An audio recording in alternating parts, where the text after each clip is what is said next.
పవన్ కళ్యాణ్ గారు గెలిచి సభ చేద్దాం అన్నారు, గెలిచారు, సభ చేస్తున్నారు, బాగానే ఉందండి.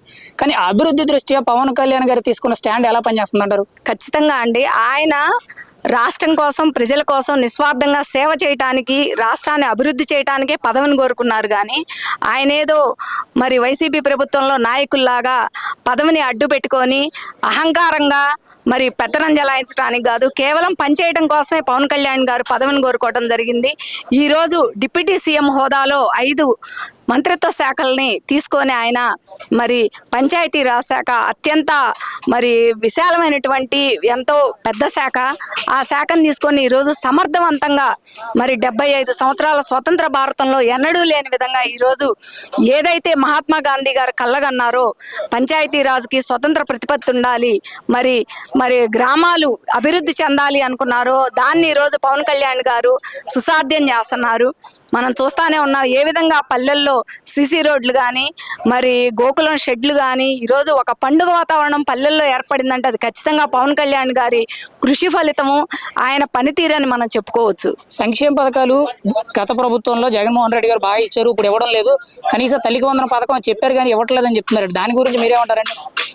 గత వైసీపీ ప్రభుత్వం ఎంతగా రాష్ట్రాన్ని ఆర్థికంగా చిన్నాభిన్నం చేసి అతలాకుతలం చేసి మరి ఒక అధ్వాన్నమైనటువంటి స్థితిలోకి రాష్ట్రాన్ని నెట్టేసి వెళ్ళిపోయారు. ఎందుకంటే గత ప్రభుత్వం కేవలం దోచుకోవటం దాచుకోవటం అన్న సందానే వైసీపీ ప్రభుత్వం పరిపాలన సాగించింది.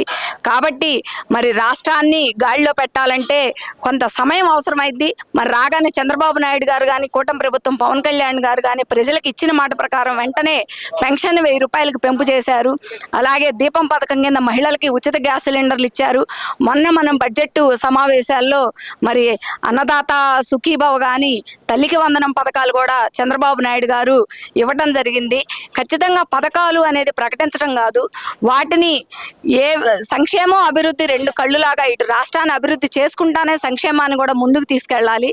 అంతేగాని గతంలో గనక రాష్ట్ర పోలవరానికి ఇచ్చిన నిధులు కానీ, అమరావతి కోసం కానీ, మరి ఎస్సీ ఎస్టీ సప్లాన్ నిధులు కానీ వీటన్నిటిని దారి మళ్లించి చిన్నాభిన్నం చేశాడు జగన్మోహన్ రెడ్డి గారు. ఆ పరిస్థితి లేకుండా ఇటు రాష్ట్రం ఏ శాఖకైతే కేటాయించారో ఆ శాఖకి నిధుల్ని మరి వాటికే ఉపయోగిస్తూ దుర్వినియోగం చేయకుండా ఇటు సంక్షేమాన్ని కూడా ఇచ్చే క్రమంలో కొంత జాప్యం అనేది జరిగింది.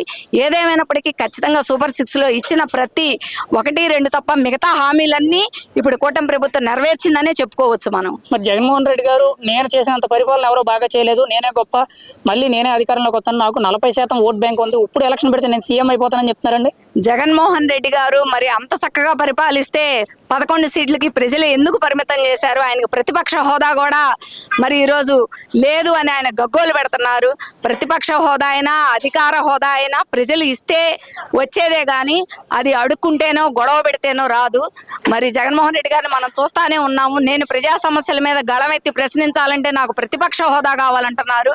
గతంలో మరి 5 సంవత్సరాలు అధికార పక్షంలో ఉండి ఎంత మాత్రం వీళ్ళు రాష్ట్రాన్ని ప్రజల సమస్యల్ని పట్టించుకున్నారనేది ఒకసారి జగన్మోహన్ రెడ్డి గారు ఆత్మ పరిశీలన చేసుకోవాలి. అంతేకాదు ఈరోజు పులివెందుల ఎమ్మెల్యేగా ఆయనకు అధికారాన్ని ప్రజలు ఇచ్చారు. ఖచ్చితంగా మీ నియోజకవర్గం తరపున ఒక ఎమ్మెల్యే స్థాయిలో మీరు అసెంబ్లీలో మరి మీ గళాన్ని వినిపించవచ్చు. సమస్యల మీద మరి మీ నియోజకవర్గ సమస్యలు కానీ రాష్ట్ర సమస్యల మీద మీ వాణిని మీరు వినిపించవచ్చు. మీకు ఇచ్చిన దాన్ని సద్వినియోగం చేసుకోకుండా లేని దాన్ని ఆశించడం అనేది మరి రాజ్యాంగ విరుద్ధంగా, ప్రజాస్వామ్య విరుద్ధంగా ఏది జరగదు. కాబట్టి దీన్ని జగన్మోహన్ రెడ్డి గారు తెలుసుకోవాలి. ఫైనల్గా చూసుకుంటే పవన్ కళ్యాణ్ గారి రాజకీయానికి జగన్మోహన్ రెడ్డి గారి రాజకీయానికి తేడా ఏంటంటారు? జగన్మోహన్ రెడ్డి గారు రాజశేఖర్ రెడ్డి గారిని అడ్డం పెట్టుకొని తండ్రి పేరుతో ఒక్క ఛాన్స్ అని వచ్చిన వ్యక్తి. ఆయనకి పాలనా దక్షత అనేది పూర్తిగా లేదనే విషయం 5 సంవత్సరాల్లో ప్రజలు గ్రహించారు.